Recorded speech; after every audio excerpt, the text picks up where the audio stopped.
নমস্কার, sky HN Bangla নিউজে আপনাদের স্বাগত জানাই। আমি সুস্মিতা। এবারে দেখে নিচ্ছি আজকের বিস্তারিত সংবাদ। মৌলানাকে নিয়ে কুরুচিপূর্ণ মন্তব্যের জেরে তালিবানি কায়দার শাস্তি। প্রকাশ্য সভায় শতাধিক লোকের উপস্থিতিতে মাথার চুল কেটে জুতোর মালা পরিয়ে ভিডিও ভাইরাল করলো মৌলবাদীরা। মৌলানাকে নিয়ে কুরুচিপূর্ণ মন্তব্যের জেরে তালিবানি কায়দার শাস্তি।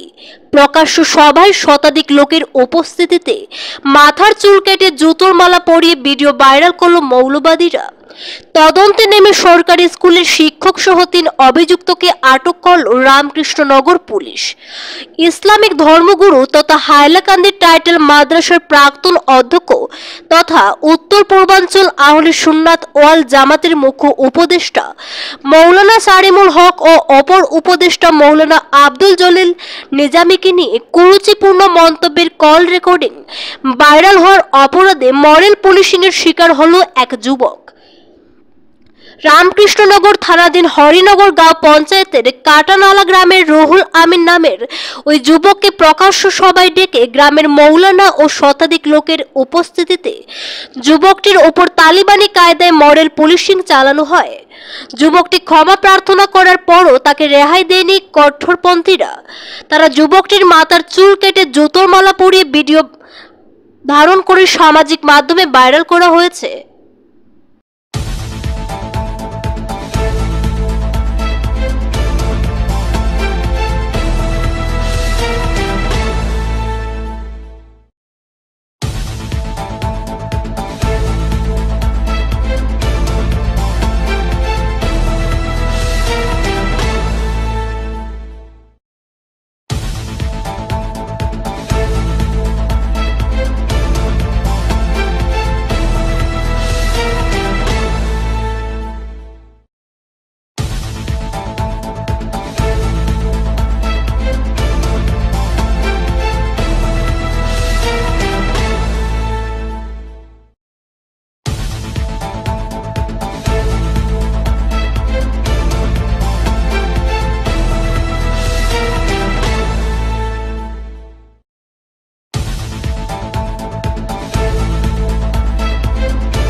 আগে গালাগালি বসলো, তা হইলে শরীয়তের বিচার মানছি।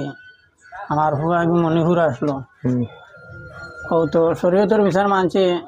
গাবডা খাইছেন গেছি গিয়ালে শরীয়তের বিচার মানছি। মানার বাদে তো কইছেন লামাইয়া আনো, এরপরে অন্য এক ডেটও করা হয়েছে। এই ডেটে লামাইয়া আনতে পারছি না, 3 দিন ডেট গেছে। এরপরে আবার গিয়া ডেট লইছি 4-5 দিনের ডেট লইয়া লামাইয়া আনছি। ডেটের 2 দিন আগে লামাইয়া আনিয়া গতকালকে বিচার হয়েছে যে আমার কইছেন শরীয়ত মোতাবেক তোমার ছেলে যা শাস্তি হইব তুমি মানি আনিবা। এনে কইছে ও আমি মানি আনিম। তখন ও তো গতকালকে বিচার হয়েছে। বিচার হওয়ার পরে শরীয়ত মোতাবেক তাই কইছেন যতটুক বিচার হইব তুমি তাই মানি আনিবা। এনে কইছে ও মানি আনিম। তো পয়লা মেম্বারে আমরা ওয়ার্ডর মেম্বারে পয়লা আজ জোর করাইয়া সারা আমার ফুয়ারে মাফ চাবাইছেন। চাবাইয়া এরপরে কইছেন শরীয়তের বিচার মেসা বকলে ফায়সালা দিবা। ও মেসা বকলে আইয়া ডাইরেক্ট কইছেন যে স্যান্ডেলর মালা আসা গলাত দিয়া তারে 4 বাই গুড়ানি লৈ আইছেন। গুড়ানি লৈ আইয়া এরপরে কইছেন বেলেট আনো, চুল খামাও, তোমার আত্মীয় একজনে চুল খামাও। ও আমার সরু বাই এগে গিয়া চুলও খামাইছে, স্যান্ডেলর মালা গলাত দিয়া 4 বাই গুড়াইয়া জিও করছেন। গুড়াই গেরাইয়া ও তো শরীয়তের বিচার করছেন। এবলা আমি থানাত আইছি, আমার ন্যায় বিচারটা পাইতাম। আর থানাত আইয়া খবর হইয়ার যে প্রশাসন বা গেছেন ইনকারি করাত। দেশের প্রধানমন্ত্রী নরেন্দ্র মোদীর জন্মদিন উপলক্ষে শ্রীভূমির ভারতীয় জনতা পার্টির উদ্যোগে প্রবীণ নাগরিক সম্মেলন অনুষ্ঠিত হয়। দেশের প্রধানমন্ত্রী নরেন্দ্র মোদীর জন্মদিন উপলক্ষে শ্রীভূমি ভারতীয় জনতা পার্টির উদ্যোগে প্রবীণ নাগরিক সম্মেলন অনুষ্ঠিত হয় শ্যামাপ্রসাদ মুখার্জি ভবন অর্থাৎ বিজেপি কার্যালয়ে। প্রধানমন্ত্রীর বিভিন্ন কার্যক্রমে উপস্থিত থাকার ছবিও টাঙিয়ে রাখা হয় কার্যালয়ে। একটি অস্থায়ী কক্ষ নির্মাণ করে এই দিনের বিষয় নিয়ে সংবাদ মাধ্যমে কি বললেন তা শুনে নেওয়া যাক।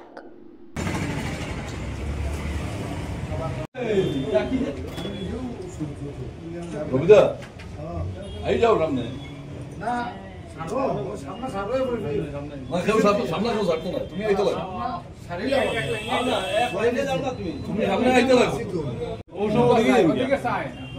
সব ওদিকে যান গিয়া ওদিকে গেলে বুঝছে না। ঠিক আছে বুঝছে বুঝছে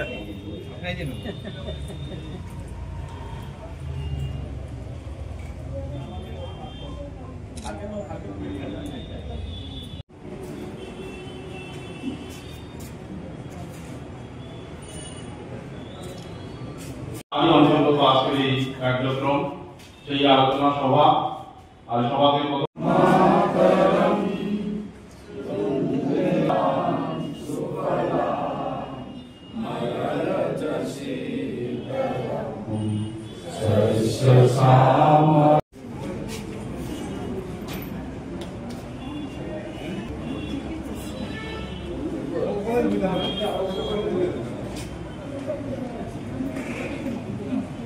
আমরা আমাদের প্রধানমন্ত্রী নরেন্দ্র মোদীজির জন্ম তারিখ 17 সেপ্টেম্বর, ওই তারিখ থেকে আগামী 2রা অক্টোবর পর্যন্ত এই এক পক্ষকাল আমরা এই পক্ষকালে বিভিন্ন ধরনের দলীয় কার্যক্রম আমরা রেখেছি এবং 17 তারিখ থেকে এটা শুরু হয়ে গেছে।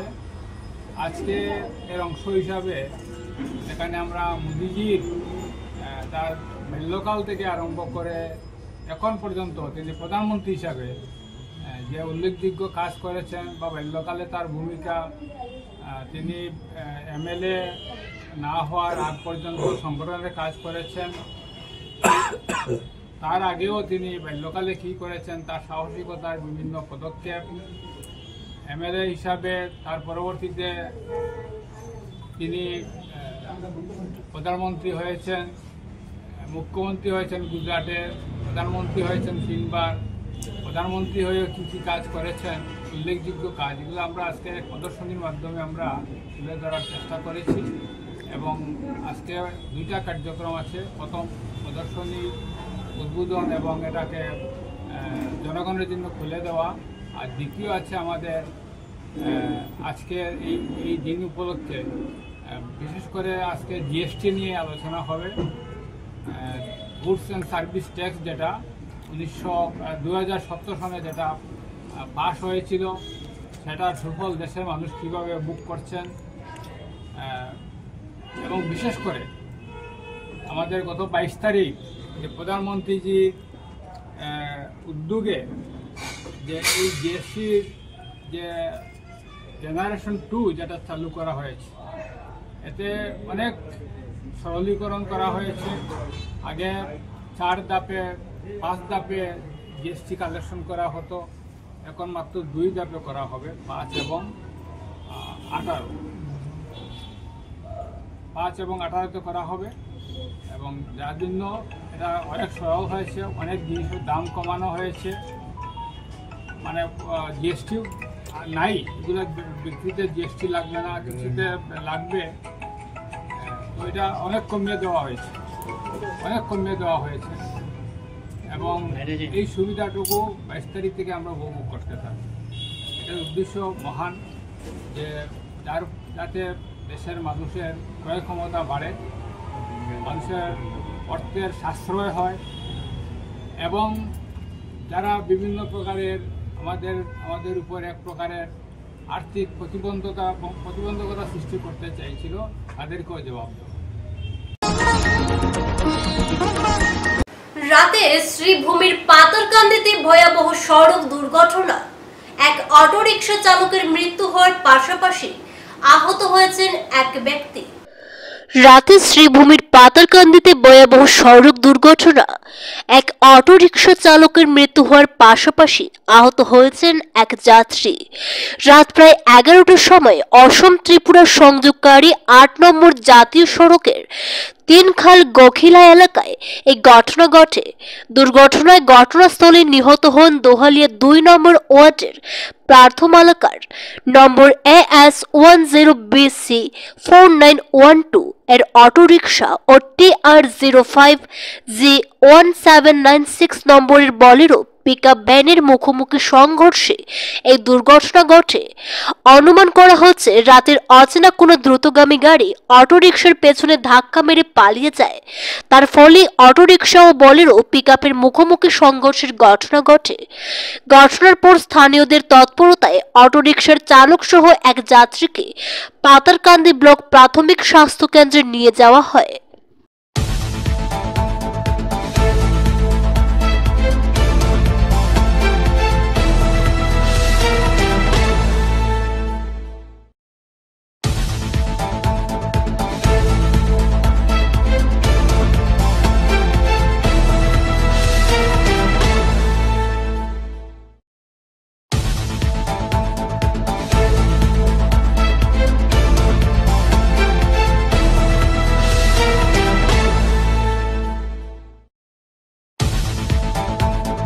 আমি ফাতাখান থেকে উঠেছি আর অটো আসমান থেকে অটো আইসি হলো নামছিলাম আমি সলগই টেঙ্গার যেতাম আর অটোলারে অনেক পাইছি পাইয়া কইলাম বাই খানো যেতাম কইলে আমার তুমি খানো যেতাম আমি সলগই টেঙ্গার বলতে কইলাম তো আমার এনজয় পাইনি বলে 30 টাকা হইব ভাড়া বলে নাচছে ও কইয়া তাই না কইলে আমি 5 টাকা যাই ইয়া তাই 5 টাকা আইছে আর আমি খাজুর 1 কেজি লইছি ওটাকে এর বাড়িতে আর ওর লইয়া উঠিছি ফান গাইয়া উঠিছে না ইয়া উঠি আর তো যাইয়া যাওয়ার সময় অনেক বড়টা 3টা আটটাইল আসছে সাইটো কিনারে ও টাকার মধ্যে গিয়া ধাক্কা লাগছে অন্য ড্রাইভার হলে কইতে পরে তাকি অফিসন থেকে ডিআই একটাই মারছে আমি তা বুঝাইছি না আমি খালি ধাক্কার লগেও তো ড্রাইভার মারা গেছে এরপরে গাড়ি রোডের মধ্যে 3-4 গুড়ানি মারিয়া ডুল খাইয়া গিয়া রাস্তার কিনার লামাত পড়তে সময় আমি কালমারি বাইরে শিখেছি। আপনার নাম? আমার নাম সেলিম। বাবার নাম? আব্দুল সত্তার। বাসা কোন জায়গা? সঙ্গই ডেঙ্গালে। রাতি 11টা বাজাত মোর তাতে একটা ফোন আহিছে যে মণ্ডমালার পাশে বাইপাসের ওচৰত এটা এক্সিডেন্ট হয়েছে, এটা মৰ্মান্তিক পথ দুৰ্ঘটনা হৈছে। তাতে স্পটত এজন মানুহ মৰিছে আৰু এজন এক্সিডেন্ট হৈ ফাটাকান্দি হস্পিটেলত আছে। মই খবৰ পোৱাৰ পিছত আমাৰ ফাটাকান্দি থানাৰ লগত মই লগ কৰিছোঁ আৰু ডিভিজন স্পেচাৰৰ লগত লগ কৰিছোঁ। পিছত পুলিচ আহিছে। এতিয়া বহুত দুখ লাগিছে, এইজন পথৰ ড্ৰাইভাৰ বোধহয় অথৰ মালিক হ'ব পাৰে। পিছত গম পাইছোঁ যে মানুহজনৰ ঘৰটো আছে মোৰ দুৱালিয়াত, মোৰ ঘৰৰ ওচৰত দুৱালিয়া পাৰ্ট 1 না 2 হৈছে, পাৰ্ট 2ত। এতিয়া তেওঁ ঘৰৰ মানুহবিলাকৰ ইয়াত আহিছে, পুলিচ গোটেইখিনি আছে। এতিয়া মোৰ দাবীটো হ'ল এই ফেমিলিটো ইমান দুৰ্বল ফেমিলি, সরকারের পক্ষ থেকে 50 লক্ষ। আমরা এইমাত্র শুনতে পেলাম যে আমাদের গোয়ালিয়ার 2 নম্বর ওয়ার্ডের যতীন্দ্র মালাকারের ছেলে পার্থ মালাকার তার একটি অটো নিয়ে কোথায় যাচ্ছিল এবং তিনকালের ব্রিজের এখানে অ্যাক্সিডেন্ট হয়ে ওর মৃত্যু ঘটেছে এবং আমরা খবর পেয়ে হসপিটালে এসে দেখলাম যে ওর মৃত্যু ঘটেছে।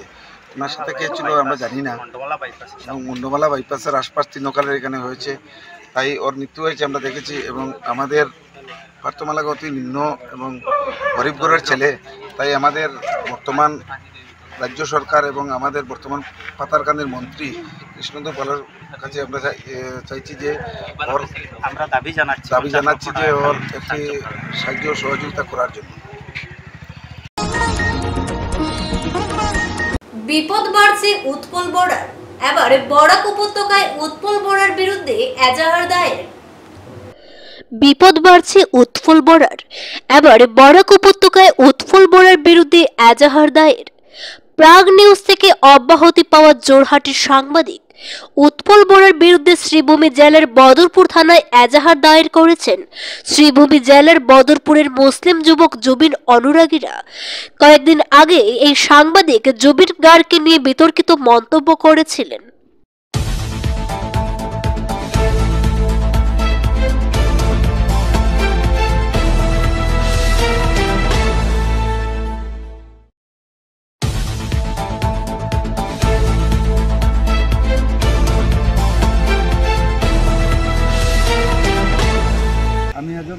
বরা বুলি এক্স রিপোর্টার তেখেতে এটা বক্তব্য করেছে। বক্তব্যটো আমাক শুনি বিরাট মর্মাহত আমাক বিরাট দুখ লাগিছে। আমি এইটো ন্যায় বিচাৰি আজি এটা বদরপুর শ্রীভূমি ডিস্ট্রিক্ট টানাটানি এটা আমি এফআইআর দাখিল কৰিছোঁ। এইটোক আমাৰ ন্যায় বিচাৰটো লাগে। আমি বহুত মনত দুখ পাইছোঁ। আমাক বহুত প্ৰিয় মানুহ, বহুত ভাল মানুহ আমাৰ জুবিন গাৰ্গ আছিলে। তেখেতক আমি বিৰাট সন্মান জনাইছোঁ, শ্ৰদ্ধাঞ্জলি জ্ঞাপন কৰিছোঁ। মিডিয়াৰ মাধ্যমে মই আজি এটা কথা ক'ব বিচাৰোঁ যে আমাৰ জুবিন দা যেটো লিজেণ্ড আছিলে, অসমৰ নহয় এইটো বিশ্ব দৰবাৰে এটা নাম লিখি দি গৈছে। তেখেতৰ মই সেৱা জনাইছোঁ। তেখেতে আজি আপোনাৰ এইটো হাতীমৰা এইটো দেহাৱচন হৈছে। তেখেতৰ আত্মাৰ সদ্গতি হওক। তেখেতক লৈ পেলাই যিটো বক্তব্য ৰাখিছে এইটো উৎপল বৰা বুলি এটা মানুহে প্ৰাগৰ নিউজ চেনেলত, প্ৰথমতে তেওঁ কেনেকুৱা এইটো মিডিয়া মানুহ হ'ল মই বুজি পোৱা নাই। মই মুখ্যমন্ত্ৰীৰ উদ্দেশ্যে এটা কথা ক'ব বিচাৰোঁ। তেখেতে যদি কালি কেবিনেট মিটিঙত কৈছিলে যে এইটো ভাষ্যটো দেখাইছিলে, তো জনপ্ৰিয় মুখ্যমন্ত্ৰী মই ক'ম যে ছাৰ তেখেতৰ এগেইনষ্টত ইমান ধুনীয়াকৈ আপুনি একশ্যনটো লওক। তেখেতে গম পাব যে জুবিন দা মানুহৰ মনত মানে থকাই বোলে এটা মানুহ আছিলে। এইটো তেখেতে গুচি গ'লে এইটো লৈ পেলাই মানুহৰ ভিতৰত কোনোবা খাব মানে খাবা যিটো এইটো খোৱা নাই ভালকৈ, এইটো টিপনি ভালকৈ মাৰা নাই, মানুহ কামটো এইটো কলমটো লৈ পেলাই যে লিখিব এইটোৰ শক্তিটো নাই। এনেকুৱা মানুহ পৰিস্থিতি। এই পৰিস্থিতিৰ মাজতে এনেকুৱা অসাংবাদিক এটা মন্তব্য কৰিছে। তে মই কৈছোঁ তুমি মানুহ না অমানুহ, এইটো তেখেতক মানে মই সুধিছোঁ। মানুহৰ কাৰণে ভূপেন হাজৰিকা কৈ গৈছে। আজি মানুহ কিমান ওলাই আহিছে, পুৰা মানে কামাখ্যা নগৰীটো এইটো জুবিন নগৰীকৈ এইটো মানে পৰিণত হৈছে। তেখেতে এইটো যিটো মন্তব্য কৰিছে মই বহুত দুখ পালোঁ। মই ৰাইজৰ ওচৰত এটা কথাই ক'ম, এনেকুৱা মানুহ জীয়াই ৰাখিব নোৱাৰে। মাননীয় মুখ্যমন্ত্রী মহোদয় আমার যিনি ছিলেন প্রাগ নিউজের রিপোর্টার ছিলেন, প্রাক্তন রিপোর্টার, বহিষ্কৃত রিপোর্টার, উনি কয়েকটি বিতর্কিত মন্তব্য করেছেন, যেই মন্তব্য শুনে আমার মনে খুব বেশি আঘাত লেগেছে। তাই ওনার উপরে আমরা একটি এফআইআর করেছি শ্রীভূমি বদরপুর কনস্টিটিউশন। শুধুমাত্র একটাই ন্যায় চাই যে এই এত জনপ্রিয় মানুষ জুবিন গার্গ, আমি নিজেই আজকে 3 দিন ধরে আমার মুখ দিয়ে ভাত যাচ্ছে না, আমি খুব কষ্টতে আছি। তার মধ্যে এই সোশ্যাল মিডিয়াতে এই বিতর্কিত মন্তব্যটা দেখে আমি খুব দুঃখিত হয়েছি। তাই আমি মাননীয় মুখ্যমন্ত্রীদের উদ্দেশ্যে আমি এই ভিডিওটা দিতে চাচ্ছি যে আমরা বরাকবাসী খুব দুঃখিত এবং লজ্জিত এই ভিডিওটা দেখে। আপনি এই আইনের তদন্তে আনে ওনাকে কী শাস্তি দেওয়া যায় সেটা আমি অনুরোধ করছি শ্রীভূমি জেলা শাসক তথা আমাদের বদরপুর থানার ওসি সাহেব। এখন নিয়ে নিচ্ছে ছোট্ট একটা বিজ্ঞাপন বিরতি, সঙ্গে থাকুন।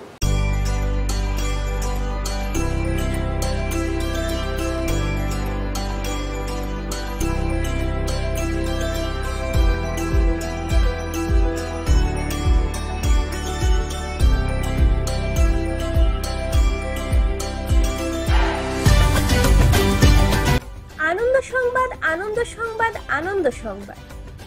পুজোর পূর্বে আপনারা কি 2 চাকার বাহন কিনতে চান?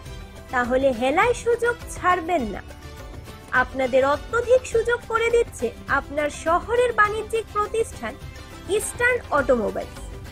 এখন আপনি বাইক কিনলে রয়েছে আপনাদের জন্য অভিলাষী উপহার। বাইক ক্রয় করলে সঙ্গে সঙ্গে 10,000 টাকা ছাড় রয়েছে, insurance free, bank processing free, পাশাপাশি 5 বছরের ওয়ারেন্টি, একটি হেলমেট, পেট্রোল বিনামূল্যেও দেওয়া হচ্ছে। তাই 22শে সেপ্টেম্বর জিএসটি লাগু হওয়ার পূর্বে অভিলাষী সুযোগ আপনার জন্য রয়েছে। জিএসটি লাগু হলে আপনারা উপহার সামগ্রী থেকে বঞ্চিত হবেন, শুধু জিএসটি ছাড় পাবেন। তাই অবিলম্বে সুযোগ নষ্ট না করে আমাদের প্রতিষ্ঠানে আজই পা রাখুন। আমাদের ঠিকানা Eastern Automobiles, Patharkandi road, Kanishail, Sribhumi. আমাদের যোগাযোগ নাম্বার 9435076632।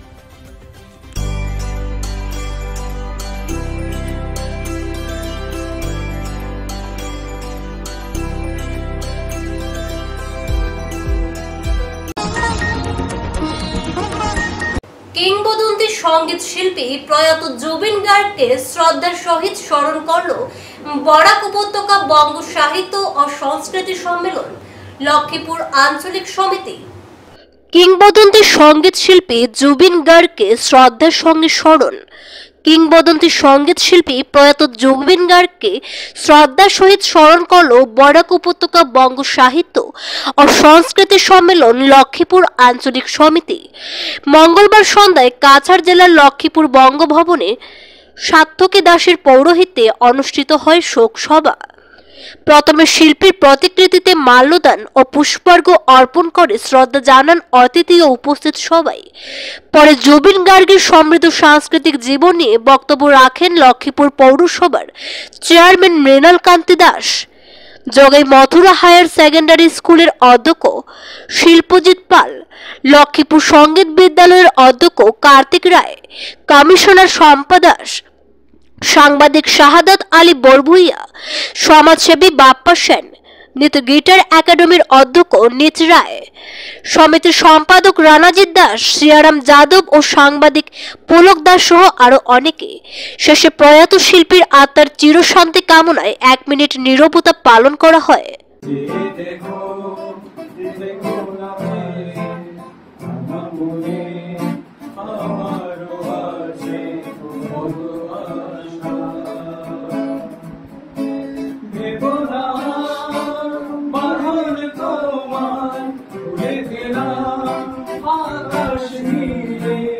নানা মেলে প্রিয় তোমার ডাকে তোমায় নতুন জীবন স্মৃতিগুলি কখনো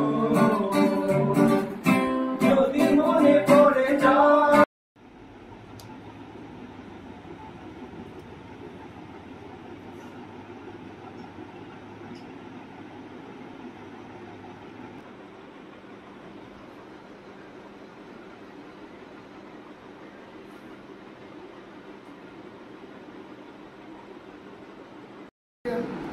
আর আমাদের টিভি এবং মোবাইলে ক্রমাগত তার জীবন ইতিহাস দিয়ে যাচ্ছে। আমি একটা জিনিস মনে করি, উনি তো শ্রেষ্ঠ গায়ক, সেটা তো প্রমাণিত হয়ে গেল। এখানে কোনো সার্টিফিকেটের দরকার নেই, কারণ জনগণ যাকে অ্যাকসেপ্ট করে নেয়, লক্ষ লক্ষ মানুষ যার সুখে কাতর, তার কোনো সার্টিফিকেটের দরকার নেই, সে মানুষের হৃদয়ে এমনিতেই স্নান করে নিয়েছে। তো আমরা 1972 সালের 18 নভেম্বর উনি জন্মগ্রহণ করেছিলেন শিলংয়ের তুরাতে। ওনার বাবা মোহিনী বরঠাকুর, মা ইলি বরঠাকুর। তো আমরা জেনেছি যে উনি ছোটবেলায় ওনার বাবা ছিলেন এক্সিকিউটিভ ম্যাজিস্ট্রেট, সেই সুবাদে করিমগঞ্জে চাকরি অবস্থায় উনি ওনার বাল্যকাল শৈশবকাল করিমগঞ্জেই কাটে, করিমগঞ্জে পড়াশোনা হয় বলে মনে করছি। এবং এই অনুষ্ঠানে যে আমরা শ্রদ্ধাঞ্জলি জানালাম আমাদের সঙ্গীত শিল্পী জুবিন গার্গকে, সেখানে শ্রদ্ধাঞ্জলি দিয়ে যে আজকে একটাই প্রমাণ হলো জুবিন গার্গের কে ছিলেন। বা আর মনে হয় না জুবিনদার যেভাবে জুবিনদার সম্পর্কে আজকে বিগত 5-6 দিন থেকে যেভাবে আমরা টিভি মোবাইলে আর কোনো প্রোগ্রাম দেখতে পাচ্ছি না, শুধু জুবিনদাই জুবিনদা। তো আমি বিশেষ কিছু আর জুবিনদার সম্পর্কে বলার আমি রাখি না। রংপুরে জিরাতের টাকা আত্মসাৎ ইস্যুতে উত্তেজনা। আরবি মেডিকেল হলে কর্মীদের সঙ্গে দুর্ব্যবহার, মারধরের হুমকি কাজল লস্করের বিরুদ্ধে অভিযোগ। রংপুরে জিরাতের টাকা আত্মসাৎ ইস্যুতে উত্তেজনা। আরবি মেডিকেল হলে কর্মীদের সঙ্গে দুর্ব্যবহার, মারধরের হুমকি কাজল লস্করের বিরুদ্ধে অভিযোগ। সরকারি খাস জমির জিরাতের অর্থ আত্মসাৎ করার ঘটনাটি সামাজিক গণমাধ্যমে প্রকাশ করে প্রশাসনের দৃষ্টি আকর্ষণ করায় কংগ্রেস নেতা মাসুম রেজা লস্করের কর্মীরা অভিযুক্ত কাজল লস্করের রোষের শিকার হন। ঘটনাটি ঘটেছে মঙ্গলবার সন্ধ্যায়। অভিযোগ অনুযায়ী রংপুর ব্লক কংগ্রেসের কমিটির সংখ্যালঘু বিভাগের চেয়ারম্যান মাসুম রেজা লস্করের ওষুধের দোকান আরবি মেডিকেল হলে পৌঁছে কাজল লস্কর কর্তব্যরত কর্মীদের সঙ্গে দুর্ব্যবহার করেন এবং ঠেলাঠেলি শুরু করেন। কর্মীদের দাবি অভিযুক্ত মাসুম রেজাকে খুঁজছিলেন এবং তাকে না পেয়ে ঘরে ঢুকে মারার হুমকি দেন। এ বিষয়ে কর্ণধার মাসুম রেজা লস্কর সংবাদ মাধ্যমকে জানান, রংপুরের কিছু অংশে ভারতমালার কাজ চলছে। সেখানে সরকারি খাস জমিতে বসবাসরত ৬০-৭০টি পরিবারকে ঘরবাড়ির ক্ষতিপূরণ বাবদ অর্থ মঞ্জুর করা হয়, কিন্তু ওই অর্থ থেকে কাজল লস্কর নামে এক অগোপনেতা পরিবারগুলোকে 10% দিতে হবে বলে চাপ দিয়ে চেক সংগ্রহ করেছেন। বিষয়টি প্রাক্তন মন্ত্রী অজিত সিং এর নজরে আনলে তিনি আমাকে বিষয়টি দেখার অনুরোধ করেন। আমি স্থানীয়দের সঙ্গে কথা বলে ঘটনা যাচাই করি এবং আত্মসাতের তথ্য সামাজিক মাধ্যমে তুলে ধরি। তিনি আরও অভিযোগ করেন, গরিব মানুষকে গুন্ডা ট্যাক্স সংগ্রহ বন্ধ করায় কাজল লস্কর মঙ্গলবার সন্ধ্যায় মেডিকেল হলে এসে কর্মীদের সঙ্গে দুর্ব্যবহার ও আমাকে হত্যার হুমকি দেন। আর আমি তো টাইনারি স্টাফ। কার স্টাফ তুমি? মাশরুমর। হ্যাঁ। আর তো আমি দোকানও আসলাম, দুইজন তিনজন মানুষ আইসুন, তো আইসুন জিগাইরা মাশরুম খান হতাম। সারা চিনো নি তুমি? না, আমি তো চিনি না, আমি তো স্টাফ। তো টাইনারা জিগাইরা মাশরুম খান হতো, মাশরুম খান জানি না আমি। তারা পয়সা মাশরুমে মারবা হতা হবা, রাস্তা চাইবা হতা মারবা। আমারে কইসুন তুই তারে কই দিস, তুই তারে ফোন মারিয়ে ডাকি দে। তো তা জিগাই হ্যাঁ বাড়ি দিয়ে ও মারবা হইতা। হ্যাঁ করছেন। কিতা করছে তোমারে? ডাকাইয়া কইছে তোর মারছুনে ডাক দে। তখন তুমি কিতা কইছো তারে? আমি কইছি দাঁড়া, আমি ফোন মারলে তারা গেছুন গিয়া। তখন পরে কিতা করছো তুমি? আমি কাকুরে ফোন মারছি, কাকুরে ফোন মার কাকু আইছুন, তো আমার জিজ্ঞাসা আমি কইছি তাই তো লালা মারছি। এরা চিনো নি তুমি যারা তোমার উপরে হামলা করে যে ধাক্কা মারছে? হ্যাঁ, তো তাই না চিনি, তো দেখলে চিনি লিবু। এমনি চিনি না, এমনি তো চিনি না তাই।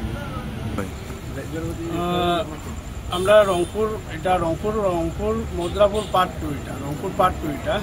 এটার মধ্যে ভারতমালার কাজ চলে। এটা ভারতমালা কাজে এই সাইডে জিরাত হয়ে গেছে।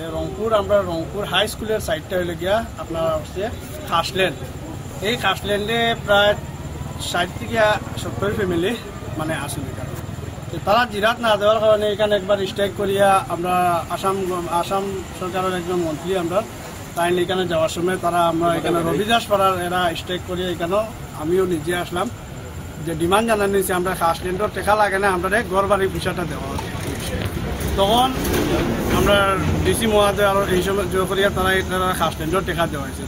এই যাতে কি হঠাৎ করে এখানে একজন এজিপির একজন কেয়া নাম আপনার কাজল লস্কর, তাই কিতা করছেন 10% বেলে তারা সরকারিভাবে দেওয়া লাগে, 10% করে টেকার চেক লইছেন। তাও এটা আমার কাছে আইসে না। আমার প্রাক্তন মন্ত্রী, আমাদের আসামের প্রাক্তন মন্ত্রী অজিত সিং মহাশয় আমার ফোন করে বলছেন যে আমি রংপুর ব্লকের মাইনরিটি চেয়ারম্যান, ওই হিসাবে আমার বলছেন যে তুমি এটা দেখো, এটা লইয়া আমার বলছেন যে কিতাব ব্যাপার এটা একটু কথা হয় রবিদাস পাড়া তান 30 থেকে 40 ফ্যামিলি আছে। তখন এটা লইয়া আমি ফেসবুকে আমি আমার আপ টু ডেট দিয়া যে চেক ফিরিয়া দেওয়ার লাগে আমি একটা পোস্ট করছি ফেসবুকে, আমার যেটা চেক লওয়া হয়েছে খবর পাইছে। কাটিগড়া সমষ্টিতে রুরবান মিশন প্রকল্পের ভয়াবহ দুর্নীতি, বায়োফ্লক নির্মাণে গ্রামবাসীর বিস্ফোরক অভিযোগ। কাটিগড়া সমষ্টিতে রুরবান মিশন প্রকল্পে ভয়াবহ দুর্নীতি, বায়োফ্লক নির্মাণে গ্রামবাসীর বিস্ফোরক অভিযোগ।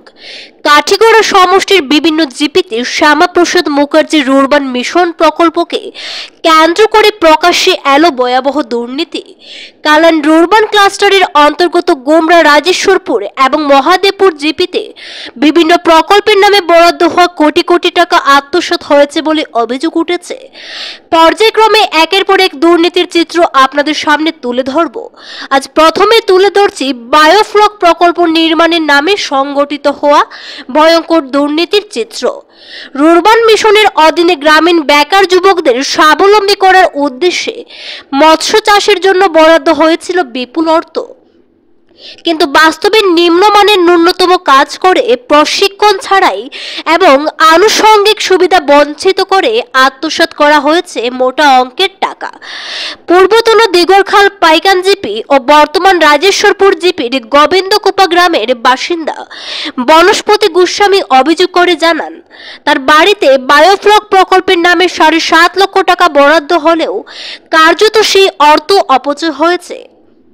নির্মিত ট্যাঙ্কে জল জমে না, মাত্র 30 ফুট গভীর একটি টিউবওয়েল শুকনো মৌসুমে 1 ফোঁটাও জল দেয় না। পাশাপাশি বেনামী সংস্থার একটি ক্ষুদ্র জেনারেটর দেওয়া হলেও তাতে জলের মোটর চালানোর ক্ষমতা নেই। শুধু তাই নয়, নিচু খুঁটির উপর নির্মিত দুর্বল কাঠামো যে কোনো সময় ভেঙে পড়তে পারে। মৎস্য চাষের জন্য প্রয়োজনীয় ট্রেনিং দেওয়া হয়নি, অন্যান্য আনুষঙ্গিক সামগ্রী সরবরাহ করা হয়নি এবং আজ অবধি প্রকল্পটি তার হাতে হস্তান্তর করা হয়নি। উপরন্তু এই প্রকল্প বসানোর ফলে তার বাড়ির একটি বড় অংশ অকার্যকর হয়ে পড়েছে বলে খুব উগরে দেন তিনি। বনস্পতি গোস্বামী সতর্কবার্তা দিয়ে বলেন, অতি সত্বর ব্যবস্থা না নিলে তিনি আইনের দ্বারস্থ হবেন। তার দাবি, শুধু তার প্রকল্প নয়, গোটা অঞ্চলে এমন আরো বহু প্রকল্প রয়েছে যা কেবলমাত্র অর্থ অপচয়ের নজির ছাড়া আর কিছু নয়। আন্ডার পাইকান দিগরখাল জিপি, এখন রাজ্যেশ্বরপুর জিপি। তো এই যে বিল্ডিংটা বানাইয়া আমার জায়গা নষ্ট করছে 1 নম্বর, 2 নম্বর গভর্নমেন্টর পাবলিক ট্যাক্স পেয়ার্সর পয়সা নষ্ট করছে। এটা কমপ্লিটলি নন ফাংশনাল, কোনো কাজ না, জাস্ট বিল্ডিং বানাইয়া তারা রিপোর্ট পাঠাই দিয়েছে, কাজ শেষ। কিটা স্কিম হয়েছিল কেন? এটা রুরবানের আন্ডারে, rurban that is Syama Prasad Mukherjee rurban development প্রোগ্রামের আন্ডারে এটা বায়োফ্লক ইউনিট যেটা। আচ্ছা আচ্ছা। এটা কালাইন ক্লাস্টারে 3টা জিপিএ পাইছে, মহাদেবপুর, পাইকান দিগরখাল আর এই গুমলা। হ্যাঁ, তো সব জায়গাতেই বোধহয় হয়েছে, কিন্তু আর কেউ লড়াচড়া করেন না। আমি লেখছি, আরটিআইও করছি এটার ব্যাপারে, কারণ আমার জায়গা নষ্ট হয়েছে, ফাংশনাল নাই। এটা বানানো হয়েছিল মানে কি লাগে? মৎস্য চাষের লাগে। মৎস্য চাষের লাগে। কিন্তু আপনারা কোনো হ্যান্ড ওভার করছে? হ্যান্ড ওভার করছে না, কিচ্ছু করছে না। কোনো ট্রেনিং দিছে? কোনো কিছু নাই। আচ্ছা, যে মৎস্য চাষের লাগে বা সিডস বা ফিড, মানে ফিড যেগুলো আছে এগুলো কিছু দেওয়া হয়েছে না? এগুলা দেওয়া হয়েছে না, কিন্তু আমি যেটা জানি এসএমআর এই রুরবানের আন্ডারে সিড প্লান্ট বানানি হয়েছে, মানে বিশেষ করে ফিড সিডস প্লান্ট আর এই ফিশ ফুডও বানানি ওর। কিন্তু কই বানানি ওর কিতা না আমি কিছু জানি না, মানে কোনো কিছু ডিটেলস আমরা কইছে না। যেমন একটা প্রজেক্ট বার করার আগে একজন মানুষের এডুকেট করতে লাগে, তোমার এই স্কিম দেওয়া হয়েছে, এই স্কিমে এই বেনিফিট তুমি পাইবাই গভর্নমেন্ট অফ ইন্ডিয়ার ইউএ যে স্কিমে হোক, কোনো কিছু কইছে না, সব লুকাইয়া রাখা। পাবলিকের কাছে ডিসকাস করতো, তো আমি জানবো তো আমার অধিকার। প্ল্যান এস্টিমেট যেটা আছে আপনারা দেখাইছেন, এগুলো কিচ্ছু দেখাইছে না। আমি 2022 একবার করছিলাম, তখন বোধহয় এই স্কিমটা চালু হয়েছিল না, কিন্তু তখনও আমার যাই ঘুরাইয়া ফিরাইয়া দিলেইছে, আমিও নিজের কাজে ব্যস্ত আসলাম, কালেক্ট করতে পারছি না। ওখন আমি ফ্রি আছি, ওখন আমি আরটিআই করছি জানার লাগিয়া পুরা কিচ্ছু। এখন আরটিআই রিপ্লাই যদি দে, কারণ তারা আবার ঘুরাইলে বহুত রকম উল্টা পাল্টা করে, যে এবার পারতো না, এবার আমি ফ্রি আছি 24 আওয়ার্স ফ্রি। এর লাগে এখানে যে মাছের ট্যাঙ্কগুলো বানাইছে এগুলো কি প্রপার হয়েছে নি? এস্টিমেট পত্র জানেননি কিছু? না, কিচ্ছু জানি না, আমার কাছে জানাই নেই। আমি তো জানি, আমার তো মনে হইতে 7টা ট্যাঙ্ক দিছে তারা, ওখানে কেন 4টা ট্যাঙ্ক দেখি, আর আমি ওখানে একটু দেখি আর কি বার করিলেই তারপরে দেখি কিতা হয়। ট্যাঙ্কগুলো ভালো আছে, ভালো অবস্থায়? না না, সব লিক করে, জল লিক করে, কারণ জল দিলে জল নাই হয়ে যায়। আমি একবার দিয়া দেখছি, জল নাই হয়ে যায়। জলের সোর্সটা কিতা এখানে? জলের সোর্স বোরিংটাও 30 ফুট, শীতের দিনও শুকনা থাকে। আর ইলেকট্রিফিকেশনের লাগে কি দিছে তারা? ইলেকট্রিফিকেশনের লাগে বাঙ্গা একটা জেনারেটর দিছে। বাঙ্গা জেনারেটর বলতে এক জায়গাত বাঙ্গা, আর 2 নম্বর হইল এটার কোনো লোড লয় না। এই যে বোরিংয়ের যে জল উঠাইবার যে ইয়েটা আর কি, পাওয়ার, এই জেনারেটর কি ব্র্যান্ডের দিছে এটা? কিতা ম্যাট্রিক্স না কিতা, ওয়ারেন্টি নাই, গ্যারেন্টি নাই, মেমো নাই, কিচ্ছু নাই। আচ্ছা, কত কেবির জেনারেটর এটা? 1 কেবি মাত্র। 1 কেবি না? ও 1 কেবির লাগে আপনার এই মানে মোটরের লোডটা নিতে না? মোটরের লোড নেন না। তো এই জায়গাটা যে আপনার জায়গার মধ্যে যে স্কাই এজ বাংলা নিউজ আজ এই পর্যন্তই। ধন্যবাদ।